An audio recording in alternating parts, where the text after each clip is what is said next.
There are, of course, plenty of myths about hangover cures. Most of them are just that, myths. And this next story is not a free ticket to a massive bender, it's far from it. But one woman was not even overindulging and really paying the price with her wine, so a very clever husband came up with this. Here's Brodie Kane.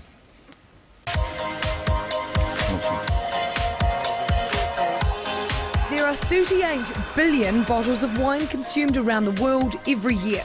And most of us can get away with a quiet glass without suffering too much harm. I can take a sip out of this. Yep. It's fine. It's beautiful. No problems there. But what would happen, we used to do the same thing?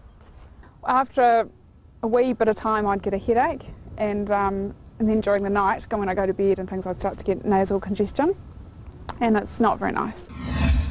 This is Christina Clifford, a woman faced with a bit of a roadblock for her passion for wine. 2 years ago I was having trouble drinking wine and getting these side effects, and I went to the doctor and said, what do you think? I've sort of suspected that it might be the wine, and she said, yes, I think you are intolerant to sulphites and you need to find another drink. Which she reluctantly did for a bit. Having to go out for dinner and asking for a vodka and orange rather than a glass of wine doesn't really cut it. Yeah. So they threw everything they had into trying to figure out a way to get rid of the pesky sulphites. Now they're known on the labels of wine as preservatives 220 and they go up to 224. Now what they do is prevent our wine from going off.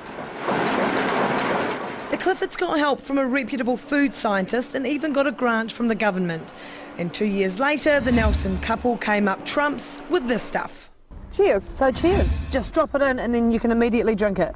30 seconds, basically. Yeah. So I'm good to go. UBfree promises to remove the sulphite preservatives from the wine right in your glass. And after only 6 weeks on the market, it's already attracting international attention. We've had inquiries from the UK, Austria, Japan, Australia, and of course domestically here in New Zealand, and it is just so exciting. Now I'll admit I'm a bit of a sceptic when it comes to bold claims. What if you could turn back the hands of time and look and feel 10 or even 20 years younger? People bring out products all the time that say, oh look, this will give you 30% reduction in your chances of getting cancer. To be quite clear, that's not what this is. This is, hey look, worked for me, could work for you. People who haven't been able to drink wine are now drinking wine. They don't have the skin irritation, they don't have the breathing difficulty, they don't have the headaches, they don't have the nausea, and probably the most embarrassing one that people don't talk about often is the irritable bowel. Oh, okay. You know, so they've had a great night, but then they spend the other half of the night somewhere else. Not in the bed, on the toilet. And the taste? It's exactly the same for me. For you? For me, just for me. I'm not saying anybody else might be different, but for me that is exactly the same. Yeah.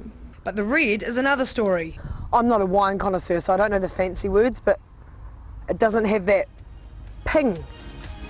Now just before you wine drinkers get a little too excited, Christina is keen to put you straight on one point. If you drink too much alcohol, you're still going to be dehydrated and have the effects of that.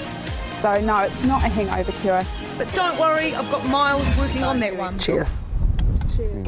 Apparently not drinking wine was never an option. However, spirits, if you do spirits and have a hassle with it, that's your problem, because they don't have sulfites in them. It's just wine that has those preservatives that are distilled, so that's not an issue.